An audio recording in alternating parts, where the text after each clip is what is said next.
the Bible Study Podcast, episode 722. Today, the Bible Study Podcast continues the study of the book of 2 Corinthians with chapter 7.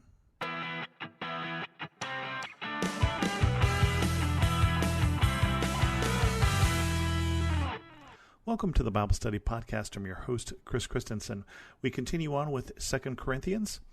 Chapter 7 goes like this. Therefore, since we have these promises, dear friends, let us purify ourselves from everything that contaminates body and spirit, perfecting holiness out of reverence to God.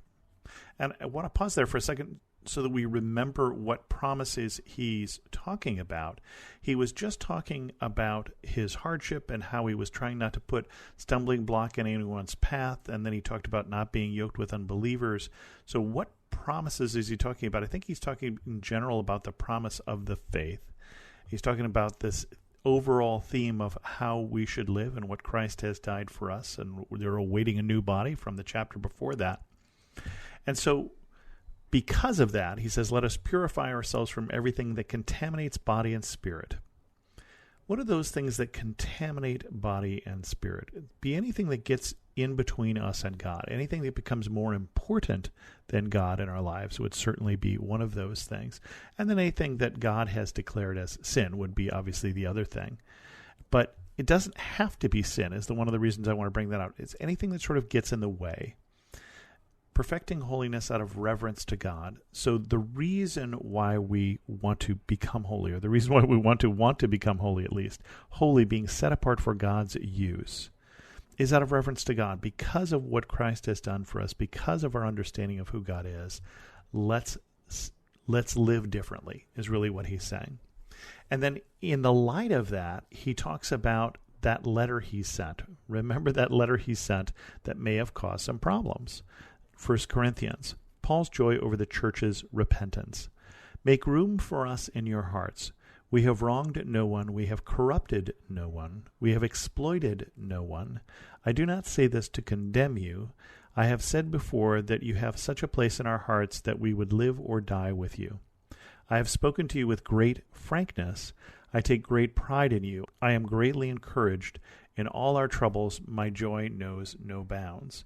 For when we came into Macedonia, we had no rest. We were harassed at every turn, conflicts on the outside, fears within. But God, who comforts the downcast, comforted us by the coming of Titus, not only by his coming, but also by the comfort you had given him. He told us about your longing for me, your deep sorrow, your ardent concern for me, so that my joy was greater than ever. Okay, I want to pause here for a second because this is going to be a long section here. What's he talking about? Well, Titus was the one who brought his letter to the church and carried back a response, not necessarily a written response, but at least how did they respond to these things that I said? Remember, in these days, you didn't take a letter and put a stamp on it and drop it in the mail. You sent it with someone.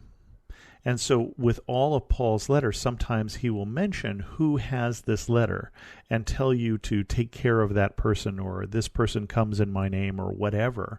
And in the case of 1 Corinthians, it was Titus, the same Titus who is one of the young pastors who Paul writes a letter to later on, the letter to Titus, like he writes the letters to Timothy. Again, young men who are in his life because he is discipling them and they're part of this ministry that he's doing.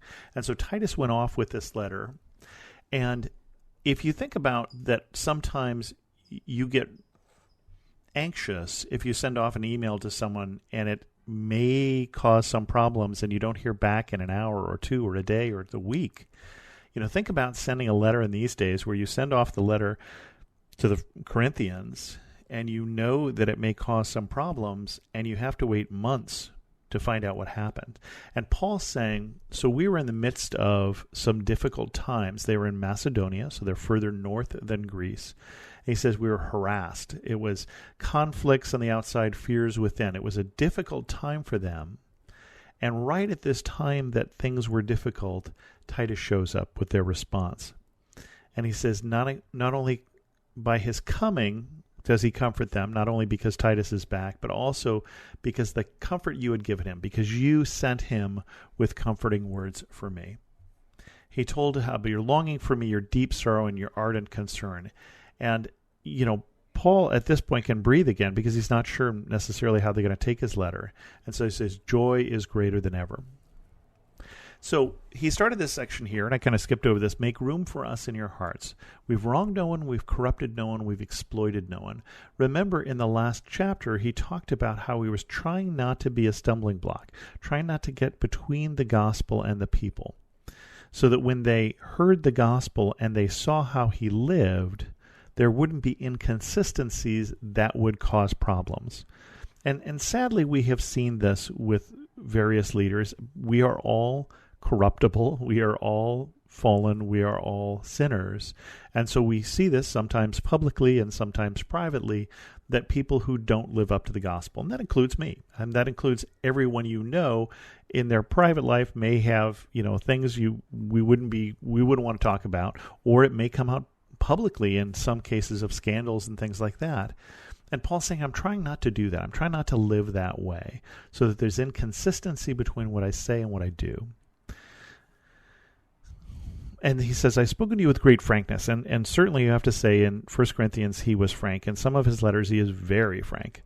He is very honest, and he is not sugarcoating things. But he's saying, I take pride in you. I'm encouraged because my joy knows no bounds because of you. He's encouraged by the church in Corinth and what has happened there. And remember, he's encouraged by that church.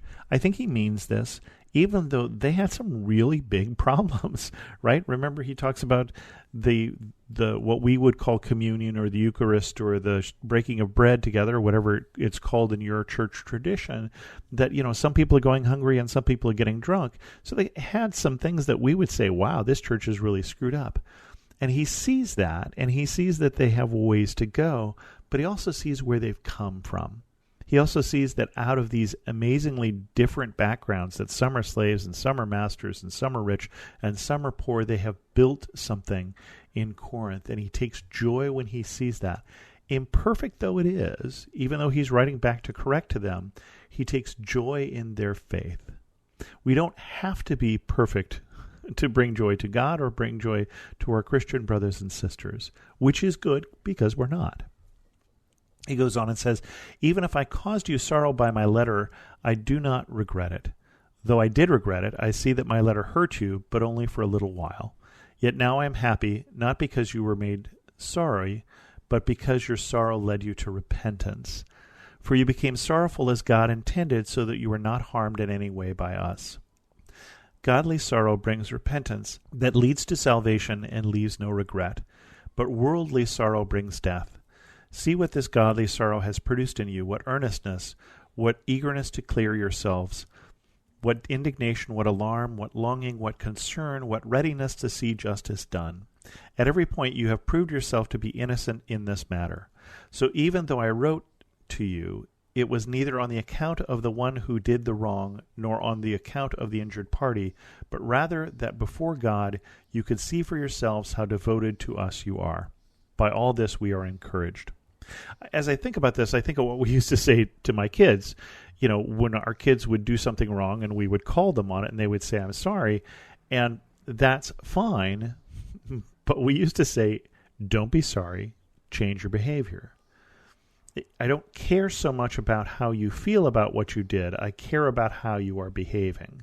And that's what he's saying is, I know I made you sorry for a while, but it led you to change. It led you to repentance, to change your ways.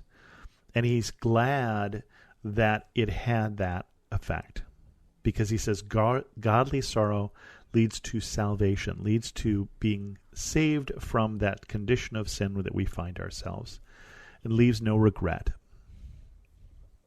And he continues in the last paragraph, in addition to our own encouragement, we were especially delighted to see how happy Titus was, because his spirit had been refreshed by all of you. I had boasted to him about you, and you have not embarrassed me. But just as everything we said to you was true, so our boasting about you to Titus has proved to be true as well. And his affection for you is all the greater when he remembers that you were all obedient, receiving him with fear and trembling. I am glad I can have complete confidence in you. I love this section here that's talking about Titus, who is coming with this word of, I don't want to say judgment, but that might be the appropriate term, but he's coming with a word of correction for sure. That probably is the right term to use here. And they know when Titus is coming from Paul that there's some fear and trembling of what Paul is going to say, because they probably know that some of the things they've been doing aren't the right things to be doing. Why else would you receive it that way? But I love that Paul looks at the people of Corinth, and he had two different thoughts that he was able to hold in his mind at the same time. How he could both boast of them to Titus, as well as send Titus to bring some correction. He's not boasting that they are perfect, but he's boasting of the love that they have shown him. He's boasting of the love that they show in the church. He's boasting of their faith. He's saying all these wonderful things about them.